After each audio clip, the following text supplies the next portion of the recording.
Hello दोस्तों, आपका MM study में स्वागत है। आज हम प्रश्नावली 3.2 का क्वेश्चन नंबर 1 सोल्व करेंगे। लास्ट वीडियो में हमने प्रश्नावली 3.2 का थ्योरी एंड एग्जांपल्स को सोल्व किए थे। अब हम इसके प्रश्नावली का क्वेश्चन नंबर 1 सोल्व करेंगे। उसमें दे रखा है कि निम्न समस्याओं में रैखिक समीकरणों के युग्म बनाइए। पहले आपको रैखिक समीकरण x प्लस वाई उस फॉर्म में आपको बनाना है। उसके बाद उनके ग्राफीय विधि से उसको हल करना है, फिर उसको आपको ग्राफ में प्लॉट करना है x और y में। ठीक है।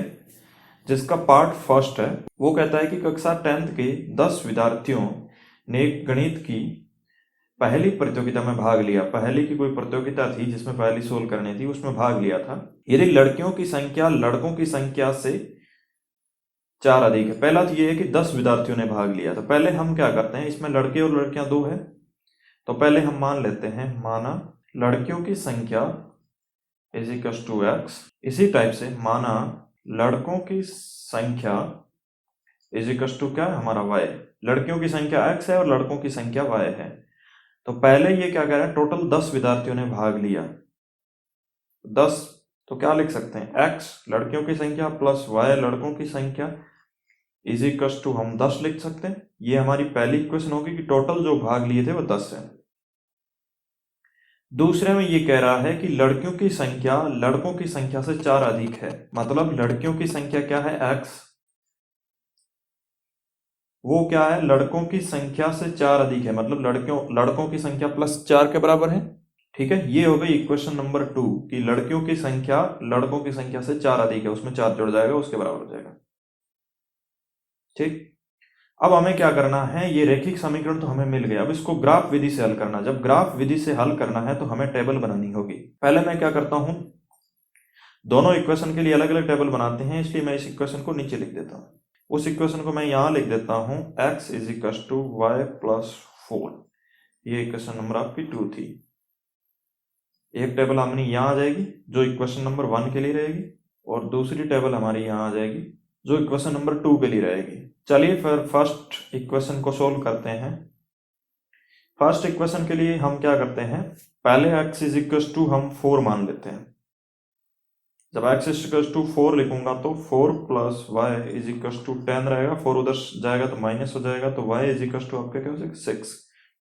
x इज इक्वल टू 4 पे y इज इक्वल टू 6 आ रहा है। मैंने 4 ही क्यों माना, क्योंकि हमारी y की वैल्यू है वो अंडर 6 आए, 5 के आसपास आए, ताकि ग्राफ ज्यादा बड़ा ना बने, इसलिए इसके पीछे मेन रीजन यही है और कुछ नहीं। चलो इस रफ वर्क को हटा देते हैं। दूसरे में मैं क्या करता हूं, जब x इज इक्वल टू 6 मान लेता हूं तो क्या होगा, 6 plus y is equal to 10। तो y इज इक्वल टू आपका क्या हो जाएगा 4। जब x इज इक्वल टू 6 था तो y इज इक्वल टू 4 हो गया। यहाँ आप 5 भी मान सकते हो अपनी मर्जी से, कोई टेंशन नहीं आपको। हमें 2 वैल्यू चाहिए थी ग्राफ के लिए, दोनों मिल गई। इसी टाइप से इक्वेशन 2 को हमें सोल्व करनी है। ये हमारा x है, ये y है। इक्वेशन 2 में मैं क्या करता हूं, x इज इक्वल टू 6 मान लेता हूं। तो क्या हो जाएगा, 6 is equal to y plus 4। जब 4 इधर आएगा तो माइनस में हो जाएगा, तो y इज इक्वल टू 2 हो गया। तो x इज इक्वल टू 6 पे y इज इक्वल टू 2 हो गया हमारा। इसी टाइप से अगर मैं x इज इक्वल टू 4 मान लेता हूं तो क्या हो जाएगा, 4 is equal to y plus 4। जब ये 4 इधर आएगा तो माइनस का हो जाएगा, तो y इज इक्वल टू क्या हो जाएगा 0, 4 माइनस 4। जब x इज इक्वल टू 4 है तो y इज इक्वल टू 0। ये दोनों टेबल हमें मिल गई। अब हम क्या करते हैं, ग्राफ बनाते हैं। तो ये हमारा x एक्सिस है और ये y एक्सिस है। हमने x इज इक्वल टू क्या माना था, लड़कियों की संख्या, तो ये हो जाएगा हमारा लड़कियां इस तरफ। ठीक है, और y इज इक्वल टू क्या था, लड़के, तो इधर हो जाएगा अपना लड़के, जितनी भी इधर संख्या आएगी। चलिए फिर इसके हिसाब से x इज इक्वल टू 4 पे y की वैल्यू क्या मिल रही है 6। x इज इक्वल टू 4 पे मुझे y की वैल्यू मिल रही है 6, मतलब ये पॉइंट मिल रहा है।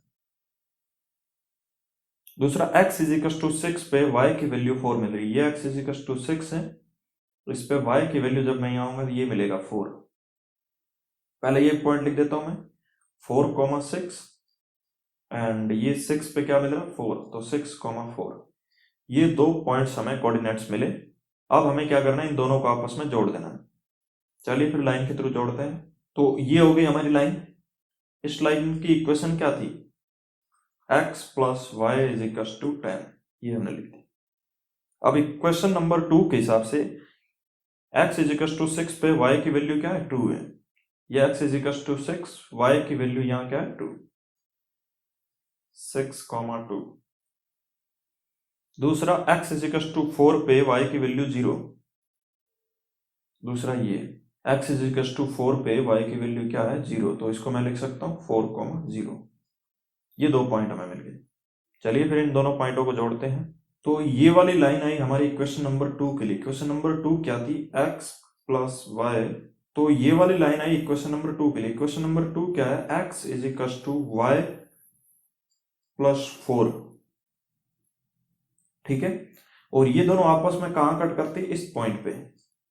और ये पॉइंट क्या है, y की वैल्यू यहाँ क्या है 3 और x की वैल्यू क्या है 7। इस पॉइंट का नाम क्या होगा 7,3। पॉइंट क्या है 7,3। इसका मतलब क्या हुआ कि ये पूछ रहा है कि लड़के और लड़कियों की संख्या ज्ञात करनी है आपको। तो लड़कियों की संख्या आपकी क्या आ गई, लड़कियों की संख्या इज इक्वल टू एक्स की वैल्यू और x इज इक्वल टू क्या आ गया 7।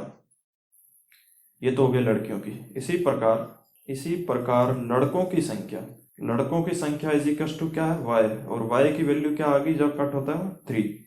तो ये दोनों हमारा आंसर है कि जो प्रतियोगिता में भाग ले रही थी वो लड़कियां 7 थी और लड़के 3 थे। ठीक है दोस्तों, ये 7,3 हमारा आंसर है।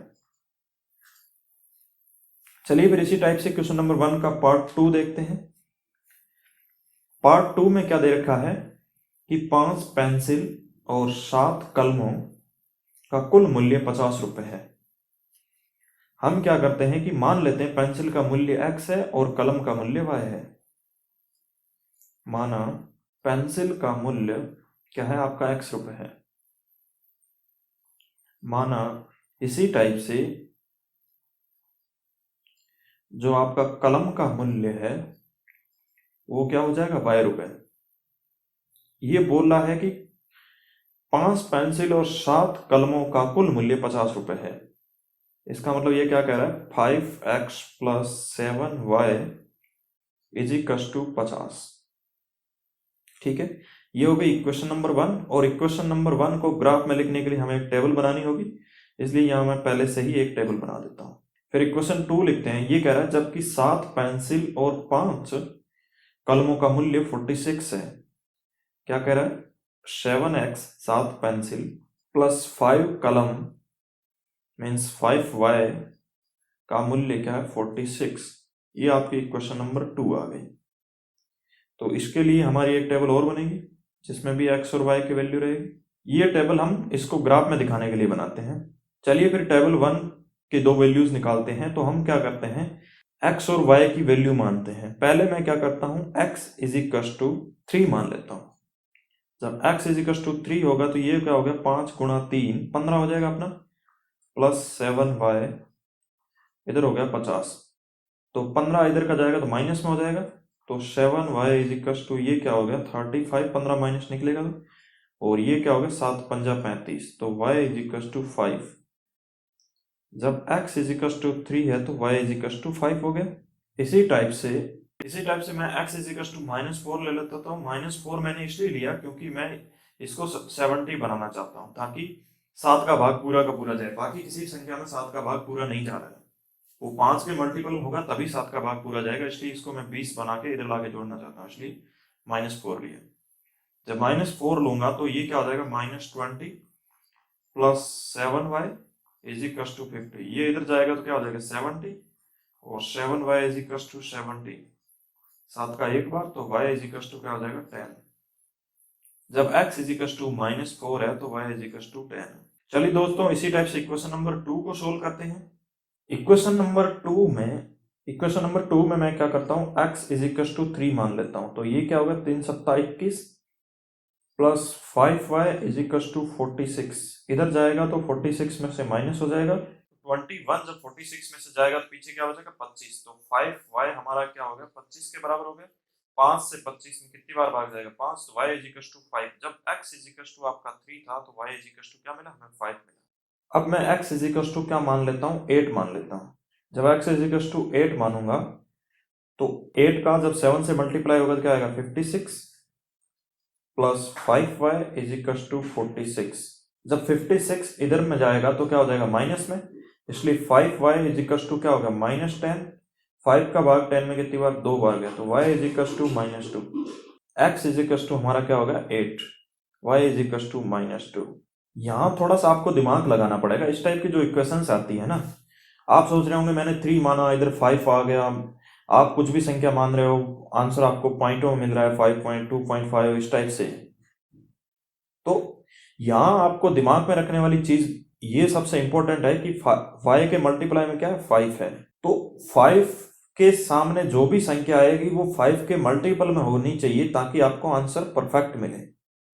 पहला हमने 3 इसलिए माना था कि 7 का जब 3 से मल्टीप्लाई होता है तो क्या होता है? 21 होता है। कहने का मतलब अगर 41 से 1 माइनस होगा तो ये कहीं ना कहीं 5 के मल्टीपल में रहेगा। और दूसरा 8 सेलेक्ट करने का मतलब ये था कि इसका एंड जो आ रहा था, लास्ट वर्ड जो लास्ट डिजिट आ रही थी वो 6 आ रही थी। इसका मतलब ये 6 में से 6 कहीं ना कहीं माइनस होगा तो 0 मिलेगा आपको। पिछले वाले में 5 का मल्टीप्लाई दिख रहा था, इस बार 0 का मल्टीप्लाई दिख रहा था, इसलिए हमने पहले 3 सेलेक्ट किया, फिर 8 का साथ 56 हो रहा था तो हमने देखा कि यहाँ कितने का गैप आएगा? 10 का गैप आएगा तो 5 का भाग इजीली जाएगा। इस टाइप से ये चीजें सेलेक्ट करनी होती है, नहीं तो आप एग्जाम में फंस जाओगे। यार मैंने तो बहुत इजीली बता दिया आपको कि 3 सेलेक्ट करो, आंसर आ रहा है, 8 सेलेक्ट करो, -2 आ रहा है, लेकिन आपका आंसर एग्जाम में नहीं आ रहा है। तो उसके लिए ये थॉट प्रोसेस आपके माइंड में होना जरूरी है।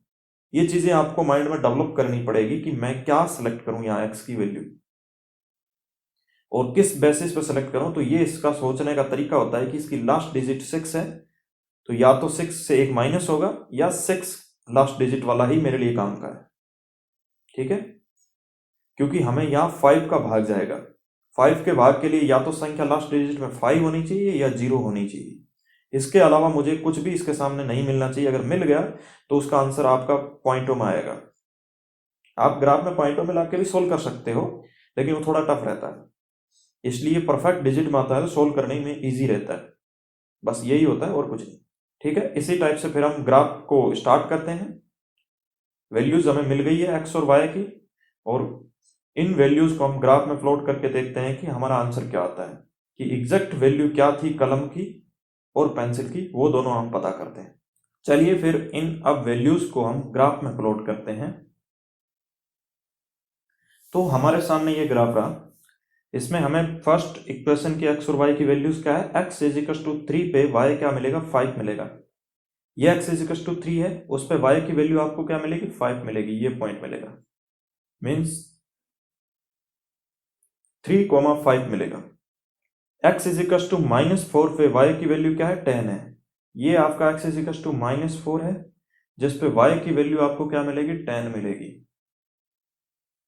तो इसको मैं लिख सकता हूं -4,10।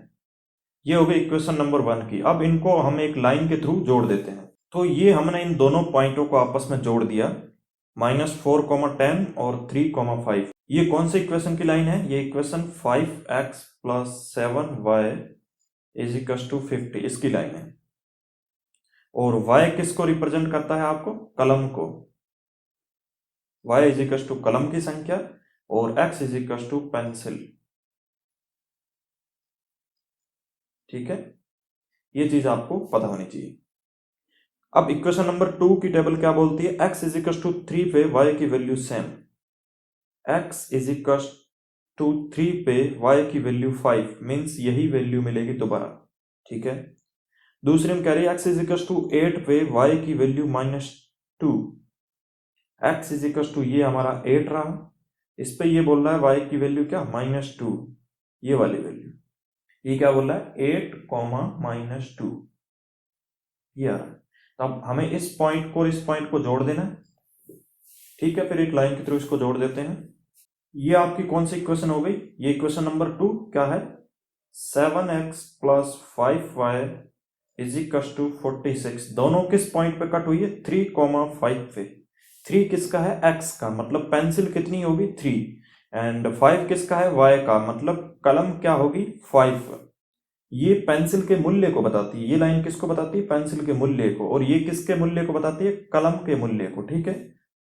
और ये दोनों लाइन किस पे काटती है? 3,5 पे। मीन्स पेंसिल का मूल्य क्या है? 3 रुपए आपका, और कलम का मूल्य क्या है? 5 रुपए। इसलिए हमें आंसर में भी यही चाहिए था कि एक पेंसिल का मूल्य क्या है। तो एक पेंसिल का मूल्य, ये पेंसिल वाली लाइन है, इज इक्वल टू RS 3 रुपए। इसी टाइप से एक कलम का मूल्य इज इक्वल टू RS 5 रुपए। हमेशा जब भी इन कोऑर्डिनेट्स की वैल्यूज लिखते हो तो आप 3,5 लिखोगे। मींस पहले x, y के रूप में लिखोगे आप। y, x के रूप में कभी मत लिख देना, ये गलत होता है। x, y के रूप में लिखना होता है हमेशा। इस पॉइंट का हमेशा आपको ध्यान रखना, x की वैल्यू पहले, y की वैल्यू बाद में। अगर माइनस है तो माइनस चिन्ह सहित आपको लिखना है। ये चीज आपको स्पेशली ध्यान रखनी है। और इस क्वेश्चन का आपका आंसर ये है कि एक पेंसिल का मूल्य 3 रुपए और एक कलम का मूल्य 5 रुपए। कहने का मतलब ये दोनों लाइनें जहां पर काटती है यही उसका आंसर है, यही हल है उस क्वेश्चन का। तो धन्यवाद दोस्तों। इसी टाइप से हमने क्वेश्चन नंबर 1 को सोल्व किया है, और जो नेक्स्ट वीडियो हमारा रहेगा वो रहेगा इसी प्रश्नावली के क्वेश्चन नंबर 2 पे। तो आप एमओएम स्टडी को सब्सक्राइब करना ना भूलें। जय हिंद दोस्तों।